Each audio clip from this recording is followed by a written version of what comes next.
Good afternoon, everyone. And it's back on your screens again. I hope everybody's doing okay. After the last video, let's hope I don't shed any tears this time around. Yeah, that was a lot. Hey, that was a lot. So I suggest if you did not check out the last video, please do so that you can connect to this one. And yeah, so I just wanna thank everybody for joining with me during this journey. It has been quite a heavy journey for me to go through and to share it with you guys, and I'm trusting that those that pray are praying for me, and those that are supportive towards me. Even if you don't comment, I hope you are supporting me vocally wherever you are in the space that you are, because I really do need the prayers, and I really do need the support of other women, and I really hope that there are some women that are gaining from this, and I really hope that there are young people, teenagers, that are gaining from this experience in terms of they are relating, or they are hopefully they won't make the same mistakes that I've gone through. But everybody's journey is different, and it's an individual thing. So I'm just sharing with you so that you can learn something, so that you don't repeat the same mistakes, so that you can know what's happening, out there, and if you know women that are going through what I've been through, please do share my messages with them. Still share with them that I am conquering. Every day I'm conquering. I'm still here. I haven't died. I'm still alive. So it is doable. When God is by your side, you can encounter the highest and the biggest mountain. But I know that you will get through by believing, by trusting the process, and by believing in God, and by trusting in God, or whatever higher power you believe in. But for me, my higher power is God. So that's what my spirituality, it's what got me through. So let me just basically just wrap up. I was, they showered my baby on when I was 8 months, and then I had just this 1 month to go through, which was the 9th month.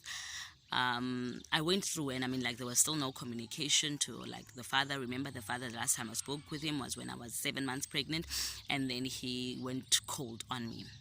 And so so the 9th month came, felt the pains, and so that was around about October.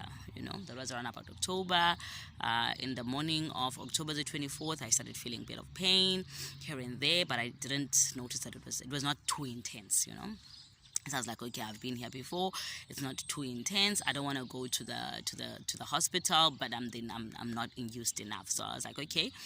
I was trying to give birth normally, because my first baby I gave birth with a cesarean section. So this time around, I wanted to actually try to do it myself. So I did explain to my doctors that I really wanted to take a try and see if I can be able to give birth, because now before I was 19, and I was thinking, okay, now I'm 30, so things have changed. I've grown.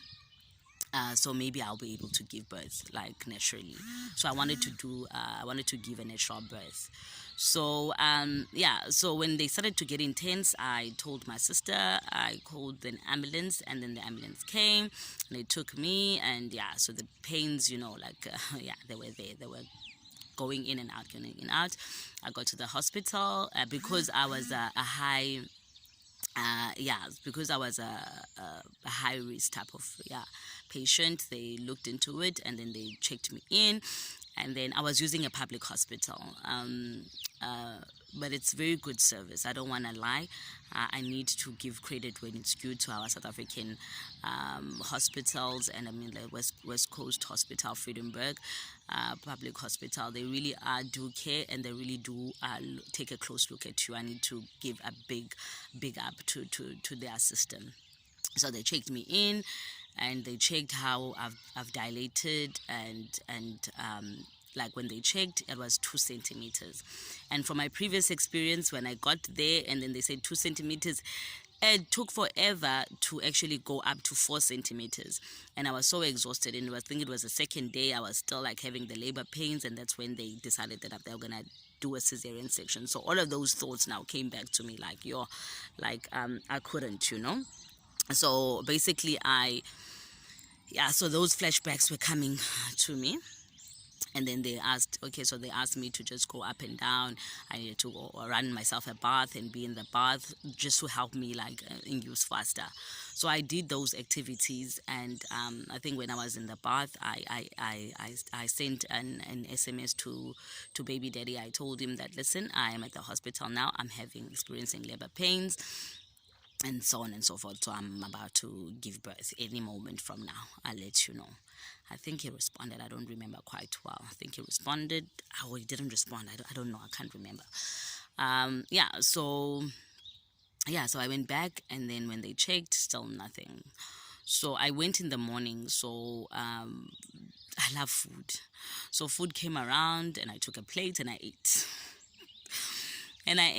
But I was dilating no, they were not happy. So they put me in the machine. They monitored the child's heart.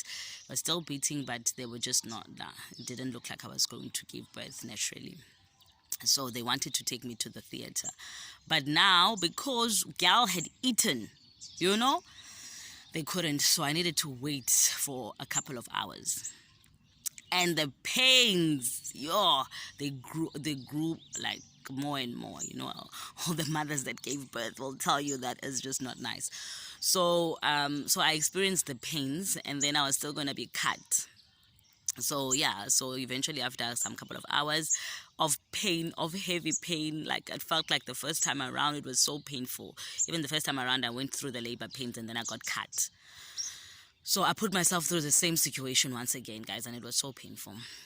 And I went to theater, and they prepped everything, and they put the injection, the one, what do you call it? I forgot now, but the one that they inject you so that you can be numb on the lower part of your body, and obviously you will stay alive on top, and you'll be able to see everything happening.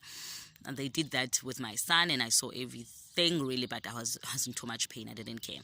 So I remember with my son, even when the doctor brought my son to my face to say what sex of the baby, the gender of the baby, and I was like, it's a girl, because I heard the screaming. It's like, it's a girl. I'm like, no, give me Shimane, meaning that it's a boy. I was in Joburg when I gave birth with my first, my son. And so now this time around, when they started to cut, and they were asking me, do I feel pain? And I was like, yes, I feel a bit of pain. So they started, and they asked me, and I said, and I could feel pain, So I told them. So I don't know if they didn't believe me or what. So they continue cutting, and I think maybe my blood pressure went up, but maybe something happened to the machine, and that's the last I remember. I woke up. There was no baby. I was no longer in the theater room. I was outside of it, and the doctors were sitting there and looking at me. And I was like, and I looked at the time. The time, I don't know, hours had passed. I was like, where's my child? Where is my child? Where is my child? No, everything is fine. No, the child is okay. The child is by what. I was like, no. Take me to my child. Where is my child? It's like, okay, no, we'll take you back to your room. I was like, I don't want to go to my room. I want to see my child. I was thinking, okay, I think there's something that happened, because the last time I remember, they were asking me, do I feel pain? And all of a sudden, it's hours later, I don't remember anything. And according to my experience, I'm supposed to see everything happening, So I was like, okay, maybe they're lying to me. Maybe my child didn't make it. So obviously now they've called my sister, they've called my mother, and they want them to give me the news. So I get to our room, and I was sharing a room with two other ladies. So I got there, and there was no child, and I was sitting there, and I was like, I want my child. So eventually they brought my baby to me. So my baby was alive. My baby girl was alive, and my baby girl was healthy. She was okay. Yeah. And she didn't look like me. Initially, she didn't look like me. I was like, no, who is this boyish-looking child? Yeah, so I fell in love. Like I fell in love with her the moment I saw her. I think I fell in love like the moment I got over the shock of being pregnant, and the moment I started hear her kicking, I understood that she was there, but I didn't know the gender yet. So I fell in love with my baby girl, and I was like, thank you God that it's not a boy, it's a baby girl, because I was praying and I was hoping for one because I had a boy already, and two because girls were cheaper according to my friends. And then obviously a mini me, a mini me. I was super excited for a mini me, and I was happy, and I was receiving her. And I took some pictures, sent it to the father. The father asked what, because she was wearing, because the colors that we bought the colors that my people bought me were neutral, because I didn't really know the sex of the baby. I did not want to go by, because she only showed herself on my last appointment, and I was not going to say it's a girl, because I didn't want to jinx it, and then it turns out that I'm going to have a boy. So there were neutral colors, so she was wearing brown and white. So baby daddy was like, what sex is the baby? I was like, oh no, it's a girl. And probably thought it was a boy, because she looked so much like him. And obviously with the colors of the attire. And he asked obviously how I was doing. I was like, okay, and I was like, yes, I'm okay. But he was more focused on me, guys. And I was like, I don't want you to focus on me. Ask about your daughter, ask about your daughter. I don't know, I don't know if I'm the only one. I just felt like the attention was a lot on me. And for me, my thing was, can you direct the whole thing to your daughter right now? I know you know me and you don't know her, but my thing is, let us address the elephant in the closet. I just gave birth. So what are you saying? What is what are your comments towards the pictures? What are your comments? And I think every girl wants to hear, she looks like you, or she looks like me, or she looks like I wanted to know stuff like that. What did he think, and what did he think of the child? I wanted to know. I don't know. I just wanted him I just wanted him to feel for him to sound like he's receiving her. I just wanted validation that he's okay that I gave birth. He's okay that she's here. I just wanted him to know that does he love her? I wanted to know all of that, and I did not get all of that. And I felt like I don't want this, And and a part of me was disappointed that I was happy that she was alive and she was here alone. I don't know how he felt. I can't talk for him because he didn't share any of those feelings with me. I was just concerned about me, that I made it, that I'm okay, that I'm taken care of and stuff like that, which was sweet, I think, partly, but I just wanted the attention to be more directed to my daughter. I don't know, you guys will tell me what you think. So basically that was that. I gave birth, and that was the process. So they kept me for 3 days just to observe and see everything was okay, and by the time that 3 days passed, I was ready to go home. And my sister came to fetch me, and we took a public taxi. And we got home, and my mother just got back from Cape Town, and my brother and the wife were there. And my sister had tried to do a bit of renovation in my room, and I was always happy. It was not much. I don't want to tell you what she had done. I don't want you to feel sorry for me. But she had done some minor renovations that were I loved it, because it was next to nothing, but for me it was something, because it showed now that a little person is joining the family, and the room was made a bit nicer than what it was when we left. And so I was happy, and I was grateful, for my thoughtful sister and the rest of the family, because I think my sister did that with the kids. So and that was the beginning of me becoming a mother to a baby girl. So I was excited. I was grateful. I was thanking God, and this was going to be our journey. I won't go too much in depth with this journey. It's probably I will talk about it in another video.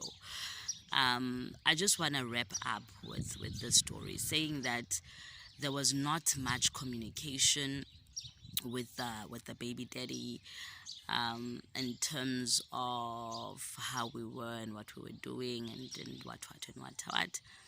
He again went cold. I didn't hear much from him, and didn't really make contact.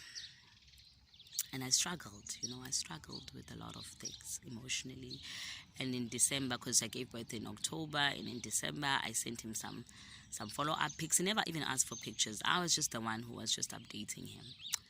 And I sent some pictures to him when, like, the first Christmas she was about 3 months, and I had used some of the gift cards to buy her some nice Woolworth clothes for Christmas. And my niece came back, and she had bought her nice dress, cute dresses, 2 dresses, and yeah, she looked so popping and so cute and so nice. Yeah, and our journey continued. And eventually I was praying. About the whole situation. I was praying to God, and I was like, God, like, please just do something. I'm struggling financially. My mother is struggling. We're struggling at home. I think there was a time whereby I was in bed, and I cried. I was like, God, you gave me these 2 kids, and I can't even take care of them. I don't have a job. I don't have anything. I'm struggling. I'm battling. What is this? And I started crying. I slept crying. And then early mornings, a phone call woke me up, and I was looking at the caller ID, and it was the baby daddy of my newborn child. And it was 6 months later, and he was like, I'm in South Africa. I want to see you. So he came exactly when she was 6 months, on her birthday, on the 24th. Exactly when she was exactly 6 months. The day he arrived, it was on the 24th of her 6-month birthday. And they got to meet each other for the first time. He also saw my mother for the first time. He saw my home, this side, and he had brought some cash. So it was about 3,000. It was not much, but that's all he said he could afford. And I think my mother was super grateful the fact that he had made some time to come, and at least he would she said she would die having seen him, because she never thought that he would come and he would see him. So that was on my mother's part. That was a big thing. On my part as well, it was a big thing. I don't want to lie. I didn't expect him to come through. I didn't know that I would ever see him. And a part of me was grateful, but a part of me was also mad that he was not there for me emotionally, mad that he took so long to get here, mad that even, like, I would have been happy if he was maintaining the communication up until the time that he was able to gather money to come through. But at the same time, I was glad that my mother was happy that he showed up, and I was happy that they met and they had a conversation. And yeah, that is it with this story. And I pray that the next time you meet a guy that you like, you don't just fall and do things, and then you don't just not talk and not find out the background and not find out if they're involved with someone